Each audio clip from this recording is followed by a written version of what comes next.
Barrackpore MLA राज चक्रवर्ती की जानिब से एचआरएस भवन बैरकपुर में बैरकपुर तृणमूल कांग्रेस का दुर्गा पूजा विजय सम्मेलन का इनेकाद। मेहमान खुसूसी MLA Panihati Nirmal Ghosh, Barrackpore MP Arjun Singh, chairman Barrackpore municipality Uttam Das, vice chairman सुप्रभात घोष के अलावा सीआईसी और बैरकपुर वार्ड के काउंसलर और तृणमूल कर्मियों ने शिरकत की।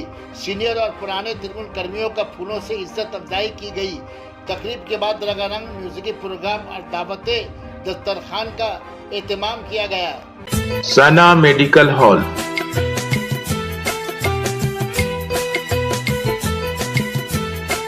10% discount on every medicine. Oxygen cylinder also available.